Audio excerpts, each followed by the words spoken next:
Hola, ¿qué tal? Buenas tardes, bienvenidos a este resumen semanal de Costa Rica Noticias. Yo soy Elki Méndez y estaré con ustedes en esos 30 minutos de información con lo más destacado de esta semana. Iniciamos de inmediato. El Ministerio de Hacienda presentó el proyecto de ley de presupuesto para el 2022, el cual establece un monto de 11 billones de colones para el próximo año. De ese total, un 52% se financia con ingresos corrientes y un 47,2% es financiado vía deuda.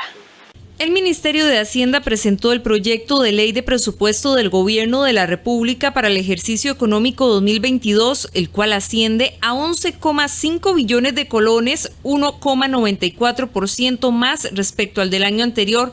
Según manifestó el ministro de Hacienda, Elian Villegas, la propuesta cumple con aplicación de la regla fiscal. El gobierno manifestó que por segundo año consecutivo se reduce el gasto primario al pasar de 16,84% en el presupuesto 2021 a 16,14% en el 2022, lo que afirma que el gasto público primario crece a una menor tasa. Además, explicó que el 52,8% del presupuesto se financiará con ingresos y el 47,2% con endeudamiento, una mejoría respecto a este año donde el 54,9% del presupuesto se financia con deuda. El servicio de la deuda, es decir, amortización e intereses, consumirá para el 2022 el 43,2% del total del presupuesto. De este porcentaje, más de 2,2 billones de colones, es decir, 19,3% del total del presupuesto, se destinarán para pagar intereses. Sin embargo, Hacienda destacó que para el próximo año el rubro de intereses crecerá menos. El presupuesto nacional incluye los recursos para financiar las acciones y programas, así como proyectos de la Presidencia de la República, 18 ministerios, Asamblea Legislativa, Contraloría General de la República, Defensoría de los Habitantes, Poder Judicial y Tribunal Supremo de Elecciones. El presupuesto nacional también se utiliza para el pago de la deuda, pensiones con cargo al presupuesto y recursos que se giran a las municipalidades. En lo que va del año se han robado 107 vehículos. Guanacaste, Cartago y Punta Arenas son las zonas del país donde más robos de vehículos se cometieron, según las estadísticas del OIJ. En el año 2020, el OIJ reportó 126 vehículos robados. En lo que va del año, se contabilizan 107, todavía faltando 4 meses para que finalice el 2021. La cifra podría aumentar si no se toman algunas recomendaciones. De los 107 vehículos robados en el año 2021, en el Cantón Central de Cartago es donde más carros se están robando, en total 18. En Liberia 11, en Santa Cruz 9, en el Cantón de Garavito 8, en el Cantón Central de Limón 8, en Turrialba 5 y en el Cantón Central de Punta Arenas 4. Por su parte, Heredia, San José y Alajuela tiene tendencia hacia el aumento, según las estadísticas del OIJ. El primero es siempre dejar el vehículo en un parqueo autorizado o en un lugar que tenga seguridad. La vía pública puede ser lugar en donde los ladrones aprovechen para sustraer el vehículo. El segundo es nunca utilizar la misma ruta para ir y volver del trabajo. Los ladrones tratan de utilizar los puntos donde somos más vulnerables para ir a efectuar el crimen y robarse el vehículo. Y como tercero es tratar de no dejar objetos de valor dentro del vehículo. Los ladrones oportunistas andan buscando objetos de valor dentro de los vehículos estacionados en la vía pública para tratar de cometer un tachonazo. En el caso de las tachas a los vehículos, este año se registran 1.875 casos, principalmente en San Pedro de Montes de Oca, Alajuela Centro, Curridabat, San José Centro, Jacó y Pavas. De acuerdo con el OIJ, cada 3 horas se presenta una tacha de vehículo en el país. El no pago de aumento por el costo de vida en el 2020 en el sector público impulsó a la Asociación Nacional de Educadores ANDE a interponer en la Sala Constitucional un recurso de amparo contra el ministro de Hacienda, Elian Villegas. Ante la negación del pago de 7.500 colones por el ajuste salarial que se debía realizar para los funcionarios de la Administración Central en enero del 2020, por parte del Ministerio de Hacienda, la Asociación Nacional de Educadores ANDE interpuso un recurso de amparo contra el ministro de esta cartera, Elian Villegas. El presidente de este sindicato recordó que el 2 de junio de 2021, esta agrupación le solicitó a Villegas la información sobre la fecha que se haría efectivo el pago de este rubro y si sería retroactivo. Los hechos que fundamentan este recurso son: en el año 2020, el Gobierno de la República acordó otorgar a las personas funcionarias de la Administración Pública un ajuste por costo de vida de 7.500 colones de forma general. Dicho ajuste salarial, que era para compensar el aumento del costo de vida y de esta forma mantener el poder adquisitivo de los salarios de las personas funcionarias de la Administración Pública, no ha sido pagado a la fecha, lo anterior por cuanto se ordenó su suspensión por parte del Gobierno mediante un decreto en el año 2020. Por su parte, la asesora jurídica de este sindicato explicó que hay una aparente omisión por parte del gobierno de honrar esta compensación salarial, por lo que considera que hay una aparente violación al derecho del salario, a los principios de razonabilidad y proporcionalidad y a los derechos de petición y respuesta. Eso estaba acordado y estaba adeudado por el Gobierno de la República cuando se decide la suspensión del pago durante el año 2020, mediante un decreto que emitió el Gobierno de la República. Realmente los trabajadores han sido sumamente pacientes con el patrono Estado, que es un patrono y tiene obligaciones legales al respecto. Y el patrono Estado durante más de un año y 9 meses, a la fecha, no ha honrado ese ajuste salarial, que es un ajuste, repito, porque no estamos hablando ni siquiera de un aumento de salario, de un ajuste, una compensación de la inflación acumulada del año 2019 que se pagaba a partir de enero del 2020. Ante esta situación, el sindicato le solicitó a la Sala Constitucional ordenarle al jerarca de Hacienda, Elian Villegas, a pagar inmediatamente este rubro por costo de vida y condenar al Estado por los daños y perjuicios causados y las costas del proceso. Hacemos nuestra primera pausa comercial y ya volvemos con más información. ¿Quién iba a pensar que en octubre del 2019 íbamos a tener nuestro último paseo como familia? Ahora estos momentos que vivimos los atesoro profundamente. Alex murió a los 33 años. Gracias a que cotizó para la caja, mis hijos y yo quedamos protegidos y hemos salido adelante. Cotizar al IBM hace la diferencia. Ya me decidí, electricidad industrial es lo mío. El INA tiene programas de alta tecnología que te permitirán ingresar exitosamente al mundo del trabajo. Me he convencido que merezco lo mejor y con el INA mis sueños son posibles. En el INA las mujeres somos tecnología e innovación. Para más información www.ina.ac.cr.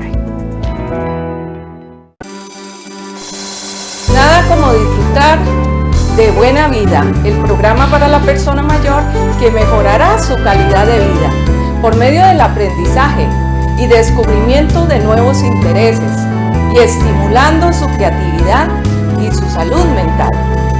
Buena Vida, de lunes a viernes a las 4:30 de la tarde, por 13, Costa Rica Televisión. Yo tengo una enfermedad crónica y prefiero estar bien en mi casa que en una sala de emergencias. Por eso me mantengo bien, tomo mi tratamiento completo, voy a mis citas médicas y estoy atenta a mis síntomas. Si usted también tiene una enfermedad crónica, cuídese. El uso adecuado de los servicios de emergencias nos beneficia a todos. La Contraloría General de la República realizó una auditoría a la Junta de Desarrollo Regional de la Zona Sur, UDESUR, y determinó que existen serias irregularidades en el manejo financiero de la organización. La magnitud del problema es altamente relevante, tomando en cuenta que solo en el periodo 2018-2020 más bien, UDESUR gestionó recursos por 7.147,9 millones de colones. UDESUR es responsable de la promoción del desarrollo en los cantones de Golfito, Corredores, Buenos Aires, Osa y Cotobruz. Sus principales obligaciones son el otorgamiento de becas, préstamos y financiamiento de proyectos productivos. La Contraloría General de la República llamará a cuentas a la organización tras determinar que existe inconsistencias en la gestión financiera de los recursos que administra la Junta. Se realizó una auditoría sobre la capacidad de gestión financiera de Judesur, determinando que existen limitaciones significativas. Entre otras, se identificó que no existe una articulación entre la planificación operativa y la financiera, lo cual se refleja en bajos porcentajes de vinculación entre los presupuestos y sus objetivos. Asimismo, pese a que existen brechas entre los ingresos y egresos proyectados y los estados financieros de Judesur reflejan pérdidas desde el año 2019, no se han establecido acciones para fortalecer la gestión de su sostenibilidad. Además, si bien se identifican algunos riesgos en la gestión financiera, no se definen medidas para administrarlos, no se realiza un monitoreo del entorno económico y financiero institucional y se carece de procedimientos para la orientación, revisión y supervisión de la estrategia financiera por parte de la alta dirección. Se identificó además que no se implementan acciones para la priorización y asignación del gasto, ni para evaluar la efectividad del seguimiento en el cumplimiento de las metas de los proyectos de infraestructura, lo cual se refleja en el nulo avance físico del proyecto de construcción del edificio administrativo de Judesur y la reconstrucción de los 14 locales comerciales quemados del depósito libre comercial de Golfito. Al cierre de esta edición, se intentó contactar al director ejecutivo de la organización, Salvador Celedón, pero no tuvimos respuesta sobre su posición ante los cuestionamientos de la CGR, pese a que se le llamó repetidas veces. Un paro de labores se podría dar en la clínica Marcial Fallas de Desamparados el próximo lunes si las autoridades de la Caja no resuelven de inmediato las carencias de personal y de presupuesto que existen en este centro de salud. La seccional UNDECA de la Clínica Marcial Fallas denunció que en este centro de salud existe un faltante de personal en las diferentes áreas de atención a los usuarios. Esto debido a que hay un recargo de funciones y la aparente eliminación de tiempo extraordinario. Dada esta situación, los sindicalistas dieron tiempo hasta el próximo lunes para que las autoridades de la Caja Costarricense de Seguro Social den a conocer las soluciones. De lo contrario, en una asamblea que realizarán este mismo día, decidirán sobre un eventual paro de labores. Hemos dado un impasse a las altas autoridades de la Caja para que nos presenten a más tardar el próximo lunes respuestas favorables a las petitorias de parte de los trabajadores, de los usuarios y también de la parte sindical. Siendo así, nosotros estaríamos el lunes haciendo una asamblea de trabajadores. De pactar acuerdos favorables se firmaría el acta de acuerdos, de no ser así se conllevarían a otro tipo de acciones de parte de los funcionarios. También solicitaron a las autoridades hospitalarias suspender el programa de cirugía de baja complejidad del convenio Clínica Marcial Fallas y el Hospital San Juan de Dios, porque impactará a los asegurados. Asimismo, los funcionarios de este centro de salud manifestaron su preocupación por el posible cierre del servicio de maternidad. Precisamente sobre este tema en Costa Rica Noticias solicitamos información para conocer la posición de la Caja Costarricense de Seguro Social. Sin embargo, al cierre de edición no tuvimos respuesta alguna. 4 años de elecciones interrumpidas por huelgas y luego por la pandemia, el recorte de contenidos educativos y las limitaciones tecnológicas han generado una nueva modalidad de exclusión educativa. Así lo advirtió esta semana el más reciente informe del Estado de la Educación en Costa Rica. El más reciente informe del Estado de la Educación alertó de una nueva modalidad de exclusión educativa que va más allá de los 18,000 estudiantes reportados por el Ministerio de Educación Pública. El informe advierte que el recorte de contenidos hasta en un 50% o el cambio de una modalidad a distancia, pese a que cerca del 40% de la población no tenía acceso a Internet o dispositivos móviles, así como 4 periodos lectivos incompletos, terminó por generar esta nueva modalidad de estudiantes que siguen inscritos en el sistema, pero sin los aprendizajes necesarios. Existe un alto porcentaje de estudiantes que está formalmente inscrito en el sistema. De hecho, el MEP reporta tasas de exclusión educativa muy bajas, ¿verdad? El nivel más bajo en los últimos años, comparados a los registrados durante el periodo prepandémico, pero son estudiantes que están formalmente en las aulas, pero sin las condiciones para aprender de manera adecuada. Si bien el MEP reportó en el 2020 los niveles más bajos de exclusión, el estudio advierte que estas cifras pueden no ser reales debido a los cambios en la forma de evaluar del curso lectivo durante la pandemia, lo que se tradujo en niveles más altos de promoción, pero no necesariamente en conocimiento, un aspecto que también dicen percibir los mismos estudiantes. Hay profesores que uno les dice que le pueden explicar X tema y le van a decir, eso se vio años atrás, mientras que hace 2 años hubo una huelga, no sé si recuerda, el año anterior hubo pandemia, entonces la verdad como que mucho no se ha aprendido en estos 6 años, por decirlo así. Lo único que sé es que no sé nada. La verdad este año en materia en general no ha dado la talla. Ya siento que todo estudiante está cansado, no se siente la vibra que había antes, por decirlo, todo se fue apagando poco a poco, ya no es lo mismo. El poco aprendizaje generado por las huelgas, la pandemia y la brecha digital generarán un pico de exclusión a futuro, que incluso superará a los 24,000 estudiantes fuera del sistema. En conjunto, los días perdidos de lecciones de los últimos 4 años equivalen a no haber recibido un 80% de un año lectivo para primaria y un 75% de un año lectivo para secundaria, lo que se traduce en menores aprendizajes. Solo durante el 2020, el MEP recortó en promedio un 50% de la malla curricular en todos los niveles, siendo segundo y quinto grado de primaria los más afectados y octavo y noveno en secundaria.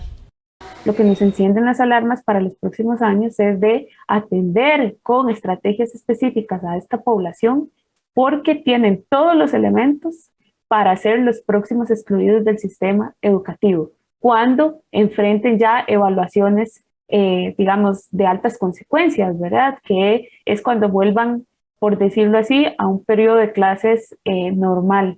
Otro elemento que influye en la exclusión es el aumento de la pobreza. De acuerdo con el INEC, incrementó en un 5% entre el 2019 y el 2020, afectando el entorno familiar y el acceso a tecnologías para la educación.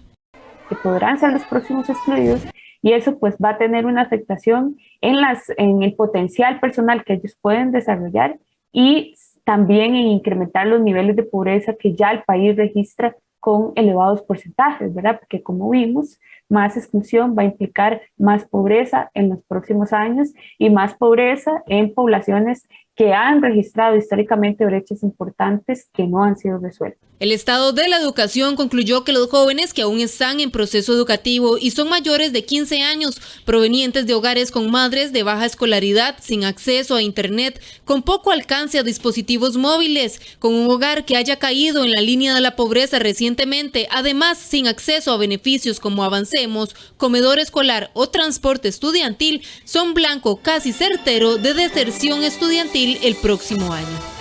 Hacemos una nueva pausa comercial y ya venimos con más información aquí en Costa Rica Noticias. Quédese con nosotros.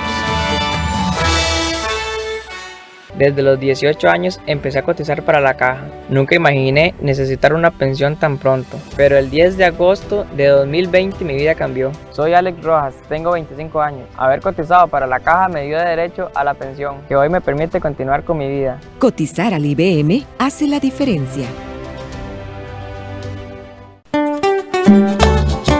Regresa el especial Grand Gala Parade 2021. Acompáñanos en la celebración de cierre del Festival de la Cultura Negra, un evento para reconocer y apreciar los valiosos aportes de la cultura afrocostarricense.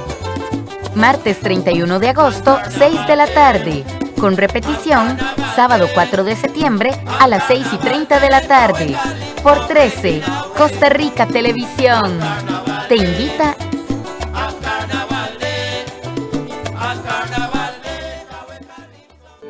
Yo tengo una enfermedad crónica y prefiero estar bien en mi casa que en una sala de emergencias.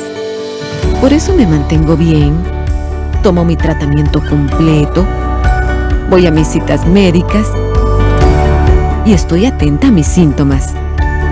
Si usted también tiene una enfermedad crónica, cuídese. El uso adecuado de los servicios de emergencias nos beneficia a todos.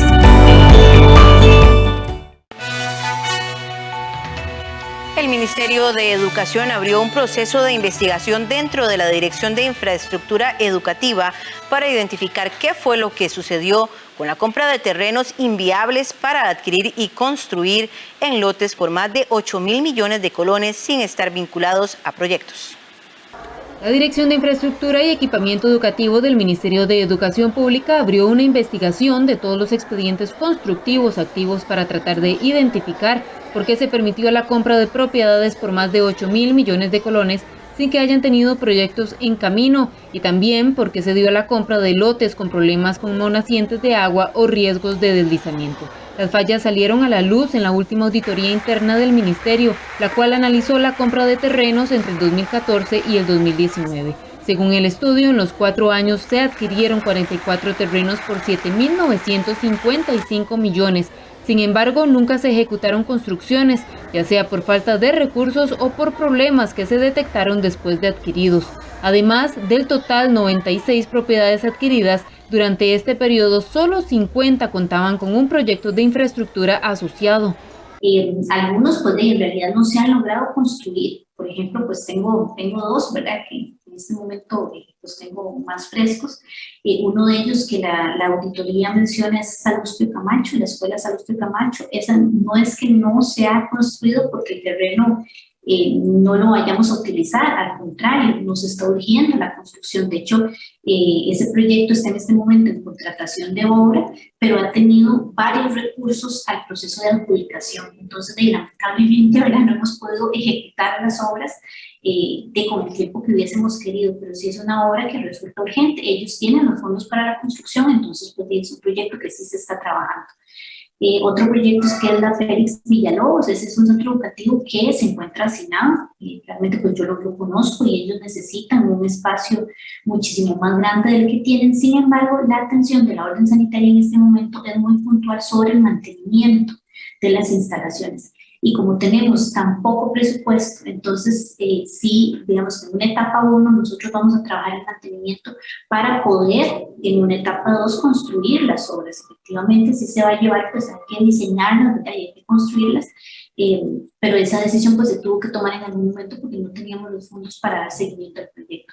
Pero se está retomando en este momento pues para poderlo diseñar. Y el resto de proyectos son los que se encuentran en investigación en este momento.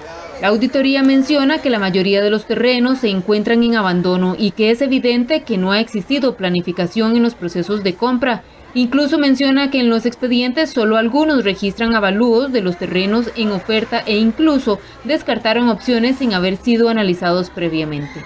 Se han comprado terrenos por miles de millones de colones al margen de lo establecido por la Contraloría General de la República, sin que esto implique, además, que sea la mejor opción para el centro educativo, dice la auditoría.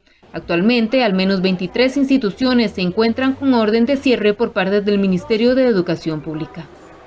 Un reciente estudio realizado por la ARECEP reveló que 2 acueductos de la zona de Los Santos tienen un índice inapropiado de aluminio en el agua potable. Las concentraciones son superiores a los índices permitidos y alertan a acueductos y alcantarillados para que realicen una intervención inmediata de las azadas donde se presenta el problema.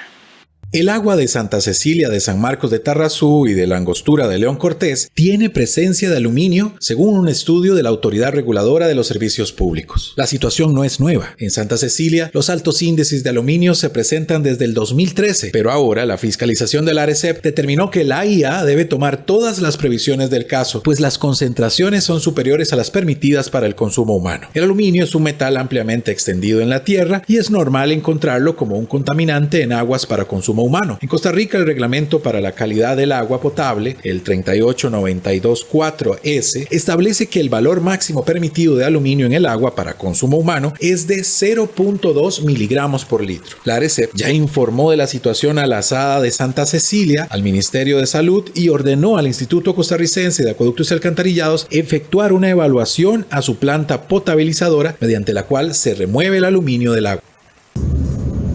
Como parte del proceso de fiscalización que realiza la Autoridad Reguladora de los Servicios Públicos en la prestación del servicio de acueductos y alcantarillados, se visitaron las comunidades de Santa Cecilia de Tarrazú y la Angostura de León Cortés. Ahí se identificó una concentración de aluminio en el agua potable, razón por la cual se interpeló a Acueductos y Alcantarillados para que tomara las medidas necesarias y pudiera hacer las correcciones en el corto plazo. El acueducto de Santa Cecilia tiene 555 abonados y atiende a una población cercana a los 3.000 usuarios. En Santa Cecilia el problema se registra desde el 2013 y en La Angostura desde el 2018. La disminución en sus ventas y por ende de ingresos ha sido la principal consecuencia para las microempresas de los hogares ante la crisis de la COVID-19. Esto llevó a limitaciones en el nivel de vida de las familias que dependen de esa actividad. El Instituto Nacional de Estadísticas y Censo, desde el pasado 30 de agosto, busca conocer el impacto de la pandemia en esos pequeños negocios. Cristian Son es propietario desde hace 10 años de Los Comiches, un abastecedor en San Sebastián, en San José. Rodolfo Barahona tiene una pequeña sastrería desde hace 49 años, también en ese mismo sector. Tienen en común que sus microempresas surgieron en sus hogares y ahí las mantienen. Ante la crisis de la COVID-19, sus ventas y por ende sus ingresos disminuyeron. El Instituto Nacional de Estadística y Censo, INEC, inició este 30 de agosto la encuesta nacional de microempresas e incluyó un módulo sobre la pandemia para conocer el impacto de la misma en estos negocios. En los últimos 12 meses, ¿usted ha tenido alguna afectación por ya sea la restricción vehicular, por la disminución de foros o clientes? Sí, claro. Más que todo la disminución de clientes porque eso ha hecho que mucha gente se quede sin trabajo. Ya la gente no compra igual el desayuno, el almuerzo, la restricción vehicular también. Hay gente sí que ya no puede salir en su vehículo, no puede trasladarse, entonces cuesta que vengan ya clientela. En los últimos 12 meses, ¿usted considera que debido al COVID-19 usted ha tenido alguna afectación directa en el negocio, ya sea por la restricción vehicular? Por restricción vehicular, si yo tuviera vehículo propio, diría que tal vez podría ser, pero yo creo que eso se ha generalizado. La gente que tal vez podrían tener una posibilidad de venir no lo hacen. Por la misma razón de que está la restricción. Pero los clientes, pocos, pero clientes al fin, desaparecieron por completo. La afectación de la crisis limitó el estilo de vida de las familias que dependen de estas microempresas. O incluso familiares debieron asumir los gastos del hogar. Si uno salía un fin de semana a comer a algún lado, ya uno cuesta mucho que salga, ¿verdad? Tal vez si lo hacía 2 veces por mes, un ejemplo, ya tal vez uno lo hace una vez al mes y medio, por ejemplo. El consumo del agua, la luz en la casa, uno también restringe eso, tal vez de tener eso en cuenta de que no se consuma mucho por el mismo motivo de que ya las ventas no son iguales por la pandemia. Completamente fatal para mí, ¿verdad? Porque yo no soy un asalariado, sino que como trabajo por mi cuenta, gano según la cantidad de personas que puedan venir a buscar un trabajo que yo les haga, y eso pues ha desaparecido casi que el 100%. Pues gracias a Dios y gracias a mis hijos, ellos asumieron la responsabilidad que yo tengo. Entonces, en cierto modo, pues no ha sido como algo desastroso familiarmente hablando, pero sí ha afectado económicamente. La encuesta nacional de microempresas del INEC se realiza principalmente vía telefónica y se efectuará hasta el 8 de octubre. Se pretende abarcar 3.300 microempresas en todo el territorio nacional. Son una serie de características que nos permiten identificar esas microempresas principalmente que surgen desde el seno del hogar, que surgen para diferentes acciones, para un emprendimiento, ¿verdad? Y tienen diferentes características que precisamente son las que hacen es que se investigue el sector, ¿verdad? Ante la falta de información al respecto. Si bien es cierto, todo el mundo se ha visto afectado, es un sector en el cual se identifica que pues, tiene una afectación quizá más importante. El tamaño de esa afectación es lo que vamos a ver y retratar con estas preguntas. Es un módulo de COVID que permite ver cuáles han sido las afectaciones en todos los ámbitos de los negocios o microempresas que visitamos a lo largo y ancho del país.